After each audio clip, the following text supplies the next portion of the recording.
Patrick, and today I'm going to be presenting to you today the Anti-Drug Abuse Act of 1986 and a social work policy analysis of it.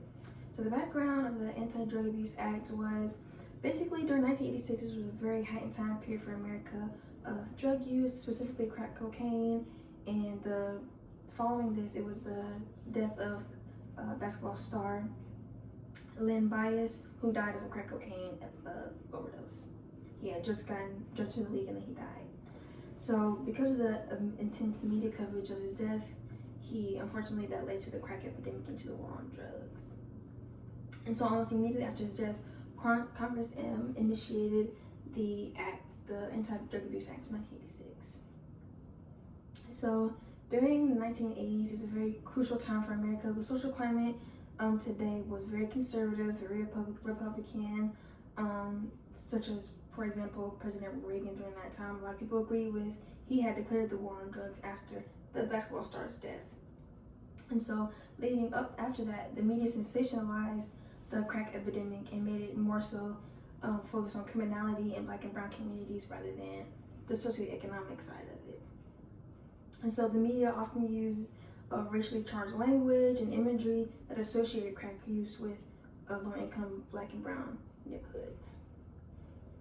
And so key policy developments for this included Ronald Reagan and his administration, who really pushed being tough on crime approach. Congress leaders, Democrats and Republicans, both agreed with being tough on drugs, tough on crime.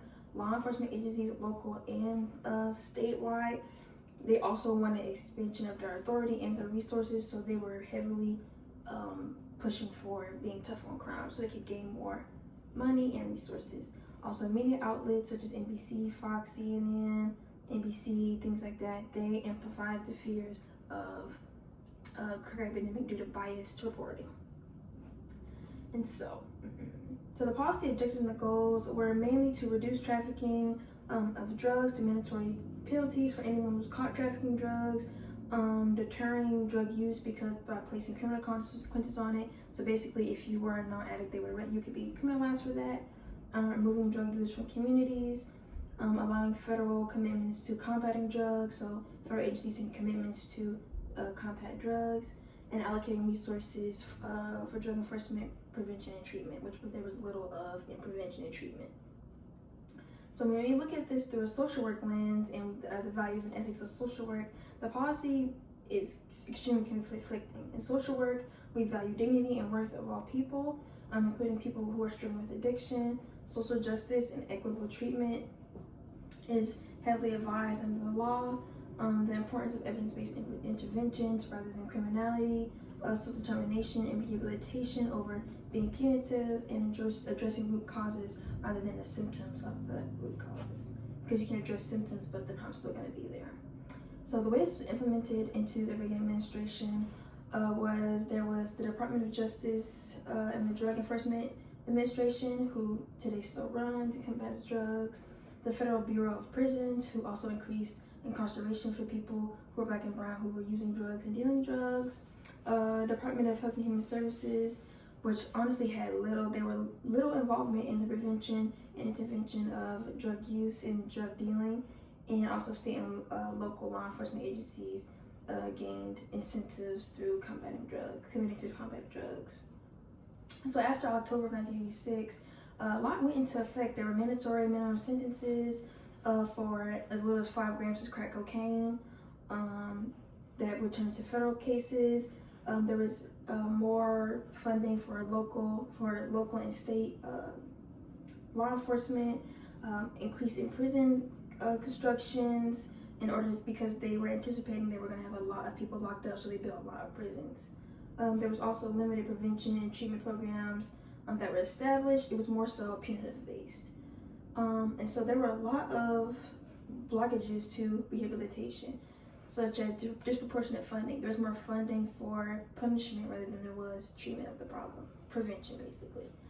With law enforcement, they received most of the money and little money went into rehabilitation. Insufficient infrastructure, as in there being limited drug programs in certain areas, or there just being none at all. There was a lack of coordination between criminal justice and public health, so rather than looking at those as being interconnected, they were looking at it separate. Basically, if you do drugs, you're automatically criminal, and we're not going to look at your public health and as to why are you doing these things.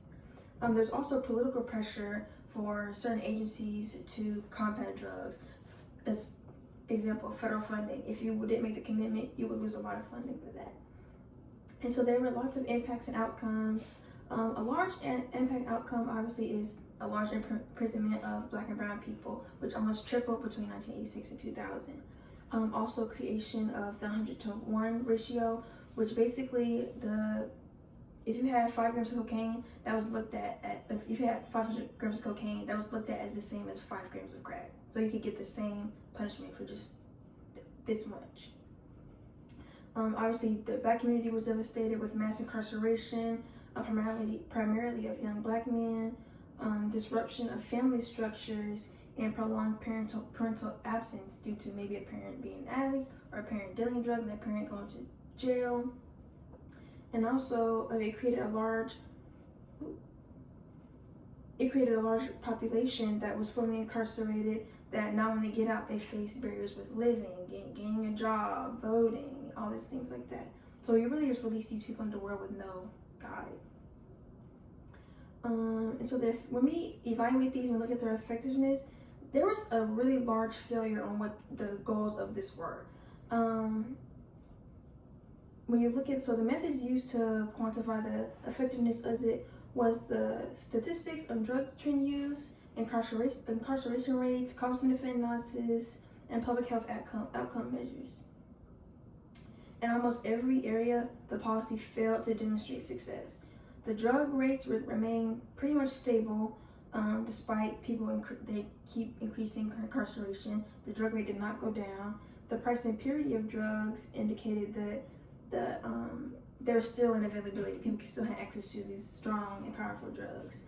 The recidivism rate was really high, suggesting that the policy did not deter the behavior, but just kept the repetition of it going. And public health worsened with the spread of HIV and AIDS among people who were addicts due to unsafe environments and sharing needles and things like that. So there are plenty of strengths and weaknesses of this policy.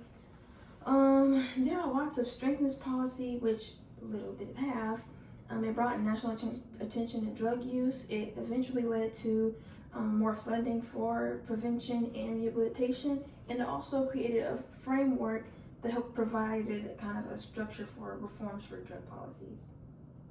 Although the weaknesses, which were a lot, were they relied a lot on incarceration to fix a problem rather than actually going to the problem itself. It created a lot of racial disparities between crack cocaine and powder cocaine, which you get the same penalty for just having a less amount of crack. It costs a lot of money for health benefits. It costs a lot of tax money, which people did not see that money going anywhere, mainly just to law enforcement. Many Black and brown communities were devastated and disrupted as well. So when we consider ethics into this, there are lots of ethical concerns for social workers when it comes to this policy. It creating and reinforcing systematic race system in the criminal justice system, which it did by mass incarcerations of Black people and also disproportionate arrests of Black people versus white people who also had crack cocaine. Prioritizing punishment over rehabilitation and recovery, failing to respect the dignity and worth of a person who is struggling with addiction. For a social worker, this can create a number of ethical dilemmas for us, because how do you advocate for a patient or a client in a system that's designed for it to fail, for them to fail, rather than heal? And rather than participating in drug courts and diversion programs, they still are extremely flawed. I mean, people still go to places that are extremely underfunded, well kept for addiction, and get little to no treatment. And how do you balance respect for law enforcement while also maintaining the autonomy and dignity of your client? Because law enforcement, they have little training with people who are in active addiction. Usually they approach them really aggressive, and they look at them as a criminal off of that, rather than a person who's actually a human being who's struggling with addiction.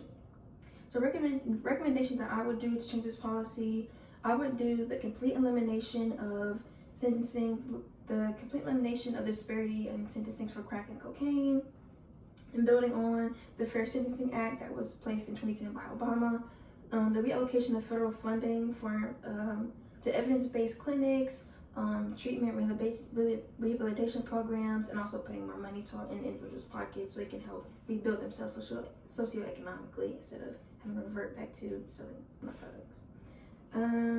There will also be less sentencing for people who are non-violent drug offenders. And also there can be incentives for them while they're working out their sentence. Like maybe if you read so many books a day, or if you go to this many counseling sessions, we'll knock off time. Things like, or you'll get you'll get visits outside the jail for X amount of months. Also investing into Black and brown low-income communities that can actually help prevent further drug use, further drug dealing, by actually targeting why are these communities doing this, because it's lack of resources, lack of money. And also helping pour into the LGBTQ+ community who were largely affected by the drug policies as well. And so for social workers to advocate for these changes, we would need coalition building with criminal justice organizations, public health experts, and directly impacted communities by going and building relationships with them and trust with them to have actually long-term evidence-based results.